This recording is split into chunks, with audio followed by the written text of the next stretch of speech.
नमस्कार बैलगाडी मालक, स्वागत आहे तुमचा सर्वांचा आवडतं युट्यूब चॅनल महाराष्ट्राची परंपरा आणि संस्कृती. मी आज आलोय मौजे चोराडे, तालुका खटाव, जिल्हा सातारा या ठिकाणी. दिनांक 26 जून 2026 रोजी वटपौर्णिमा सणानिमित्त भव्य दिव्य एक दिवसा एक बैल मैदान आहे. त्या मैदानाचा आढावा घेण्यासाठी आपल्यासोबत आयोजक कमिटी ग्रामस्थ मंडळ चोराडेकर, त्याचबरोबर आमचे मार्गदर्शक प्रसिद्ध समालोचक विकास जगदळे सर आहेत. उरसाळे गावचे सरपंच सुद्धा आले त्या ठिकाणी आणि सचिन शेठ पण आहेत उरसाळचे. एकंदरीत जाणून घेऊ कसं नियोजन आहे 26 तारखेला दुसरा बैल मैदानचं. नमस्कार. नमस्कार. काय सांगाल 26 तारखेला दुसऱ्या बैलाचं मैदान आहे, कसं नियोजन असणार आहे? वटपौर्णिमेनिमित्त दुसऱ्या बैलाचं हे मैदान चोराडे नगरीमध्ये संपन्न होत आहे. खरोखर आज इथं कैलासवासी भिवा गणपती पिसाळ असतील, आमचे काल परवा झालेले कैलासवासी श्रीरंग कृष्णा पिसाळ असतील, आणि आमचे विठ्ठल दादा आहेत, बापू ड्रायव्हर आहेत, ओम पिसाळ आहेत, फौजी आहेत, आमचे रामदास फौजी आहेत. आणि हे खरोखर मैदानाचं अचानक नियोजन केलेलं एक पावसाळ्यातलं मैदान भव्य दिव्य व्हावं अशीच एक इच्छा होती. सर्वसामान्य सर्व बैलांना एक सगळं हे गाव शॉकिंग आहे. त्यामुळे या मैदानाची खूप असं मैदान छान झालेलं आहे. आणि बक्षिसासाठी नाही तर एक बैलगाड्याचा नाद, ही परंपरा आणि हे पुढे न्यायचे आहे, यासाठी हे चोराडकरांनी मैदान वटपौर्णिमेनिमित्त 26 दिनांक 6 रोजी आयोजित केलेलं आहे. सर्वांचे हे मैदान बैलगाड्याच्या संघटनेच्या नियमानुसार होणार आहे. आणि सगळ्यात महत्त्वाचं म्हणजे बक्षिसं जे आहेत ती सर्वांनी दिले जातील. तर सर्व बैलगाड्या चालक मालकांनी अतिशय पारदर्शक हे मैदान होणार आहे. सर्वांनी आपल्या गाड्या नोंद करून भव्य दिव्य हे मोठं मैदान, या चोराडे केसरीचं वटपौर्णिमेचं मैदान चांगल्या रीतीने पार पाडावं अशीच सगळ्या बैलगाडी चालक मालकांना विनंती करतो. सगळ्यांनी गाड्या नोंद कराव्यात अशी एक विनंती करतो. इथं आलेले आमचे बापू आहेत, विष्णू बापू आहेत, आपले बैलगाड्या चालक मालकाचे आपले विकास सर आहेत, गुरसाळचे सरपंच आले आहेत, जगू पाटील आहेत, बापू ड्रायव्हर आहेत, सर्व ज्येष्ठ मंडळी, अजय आहे आमचा, नितीन कुलकर्णी आहे, फौजी आहेत, सचिन फौजी आहेत, जगू पाटील, सर्व मंडळी, धनाजी पिसाळ आहेत, सुदाम पिसाळ आहेत, सर्वच या संघटनेमध्ये या बैलगाड्याच्या नियोजनामध्ये सर्व लोक इथं आम्हाला मुलाखतीला सर्वांनी पाठिंबा द्यावा एवढीच विनंती करतो. धन्यवाद. नक्कीच मित्रांनो, आता आपण व्यवस्थित सगळी माहिती विकास सरांकडून जाणून घेऊ. सर नमस्ते. रामकृष्णारी. रामकृष्णारी. काय सांगाल सर, आता चोराडे म्हणले की जुन्या म्हणजे पहिल्यापासून अण्णांच्या काळापासून असेल ही परंपरा आहे गावाला, आणि याच परंपरेनुसार चोराडे गावामध्ये मैदान संपन्न होत असतात. येत्या 26 तारखेला ही वटपौर्णिमा सणानिमित्त दुसऱ्या बैलाचं मैदानाचं आयोजन नियोजन आहे. थोडक्यात आपली बक्षीस रूप रेषा मैदानाची, आणि काय सांगाल बैलगाडी मालकांना सर तुम्ही?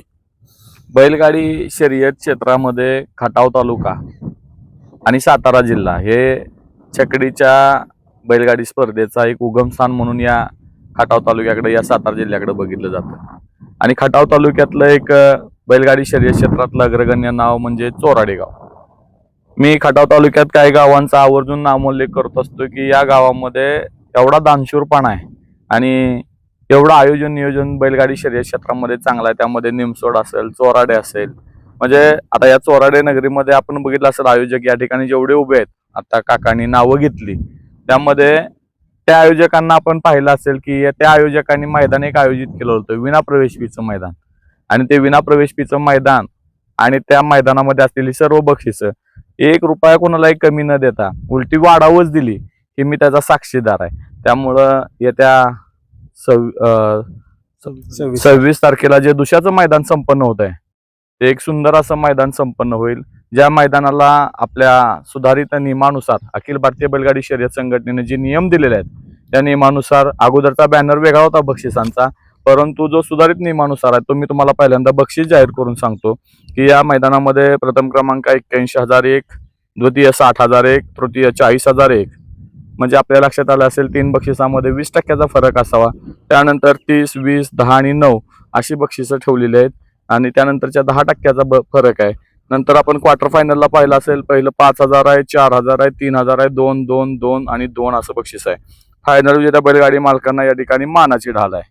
अखिल भारतीय बैलगाडी शर्यत संघटना महाराष्ट्र राज्य आणि खटाव तालुका, आज आपण या बाईटच्या आधारे आपण लक्षात घेतलं असेल गावचे ग्रामस्थ आहेत, आयोजक आहेत, त्याचबरोबर आपल्या खटाव तालुका बैलगाडी संघटनेचे आदरणीय सचिन पाटोळे आहेत, त्याचबरोबर गुरसाळे गावचे सरपंच, ज्यांच्या माध्यमातून 12 आणि 13 तारखेला एक सुंदर मैदान झालं सरपंच केसरी, त्याचे आयोजक आदरणीय हसन चिखलगार, सरपंच गुरसाळे त्यांनी जे पेडगावची रंगीत तालीम म्हणून जे सुंदर मैदान आयोजित केलं, म्हणजे इकडल्या लोकांना मैदान आयोजित करण्याचा अनुभव आहे आणि ती कशी केली पाहिजेत. म्हणजे सामान्य बैलगाडी मालक केंद्रबिंदू मानतात आणि सामान्य बैलगाडी मालकाला न्याय द्यायचा प्रयत्न या खटाव तालुक्यातनं होत असतो. आणि आज पण आपण ज्या ठिकाणी 26 तारखेच्या मैदानासाठी आपण उपस्थित आहे, तेही मैदान अतिशय सुंदर होणार आहे. आमचे आदरणीय रामदास फौजी, कारण फौजींनी देशसेवा केली.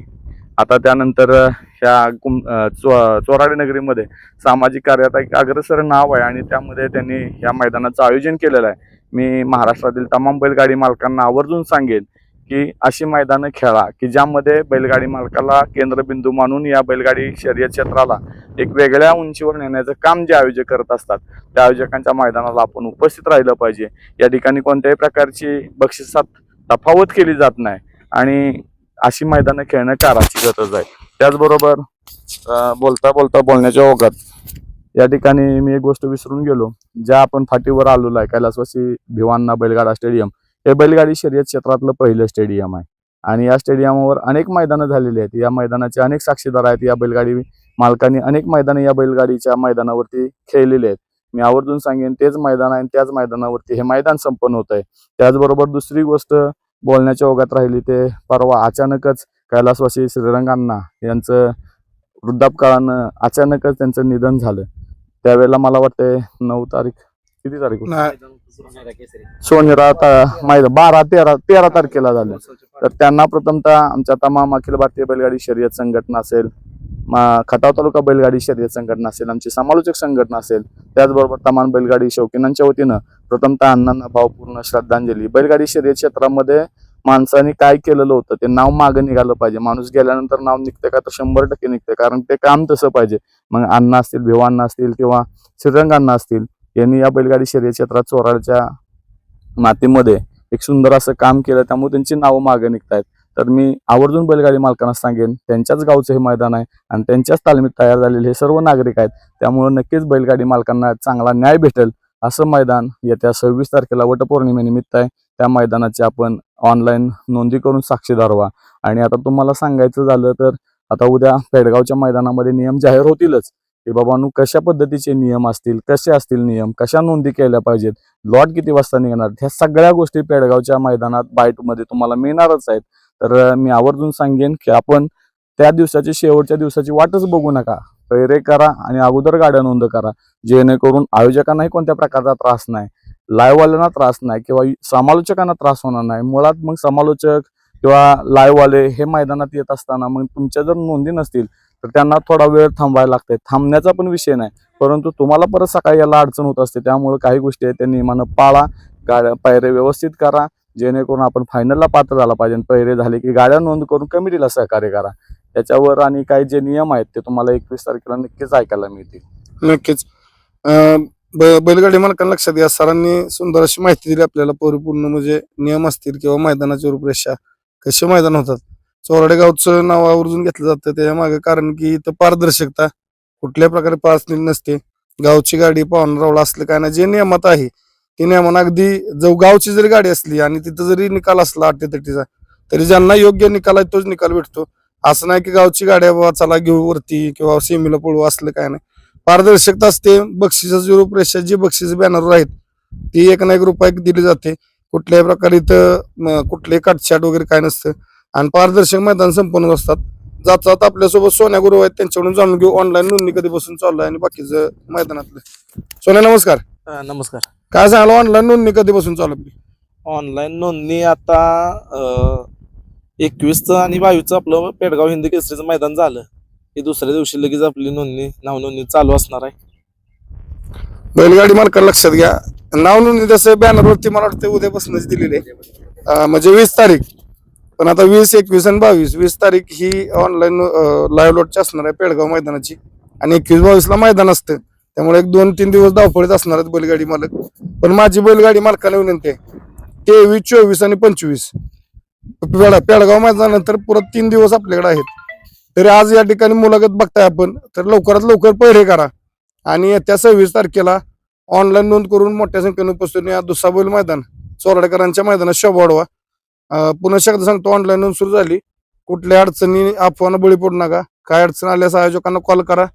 आपल्याला या ठिकाणी पूर्णपणे माहिती दिली जाईल. सर काय सांगाल जातात आता बैलगाडी मालकांना? आता ऑनलाईन नोंदी संदर्भात सोन्याभाऊनी सांगितलेलं आहे आणि आपल्याला पण सांगायची गरज नाही. मी तुम्हाला सांगितलं 21 तारखेला बाईट जाहीर होईल. म्हणजे समालोचक अखिल भारतीय बैलगाडी शर्यत संघटनेने जे नियम घातलेले आहेत त्यानुसार जे होणारी मैदान आहेत त्यामध्ये सुधारित नियम जे आहेत ते सगळे जाहीर होतील. मी ऑनलाईन नोंद केल्यानंतर बैलगाडी मालकांना सांगेन, जे आयोजक आहेत, आयोजक असतील किंवा कोणी असेल, तर ते लाईव्ह लॉट जाहीर करताना जो लाईव्ह लॉट काढणार आहे त्याचे डोळे पूर्ण बांधायचे आहेत आपल्याला. गटाला असेल, सेमीला असेल, फायनलला असेल. तर मी आताच चोराडे ग्रामस्थांच्या वतीनं सांगतो, त्या नियमाची अंमलबजावणी तुम्हाला 26 तारखेला चोराडेच्या मैदानात पाहायला मिळेल. सर्वांसमक्ष जे लॉट काढणार त्यांचे डोळे बांधले जातील आणि लॉट काढले जातील. नक्कीच. माझी जात सर्व बैलगाडी मालकांना विनंती असणार आहे, येत्या 26 तारखेला भव्य दिव्य दुसाबैल मैदान संपूर्ण होते चोराडे पाटीवरती कैलासवासी भिवान गणपती प्रसाद स्टेडियम या ठिकाणी.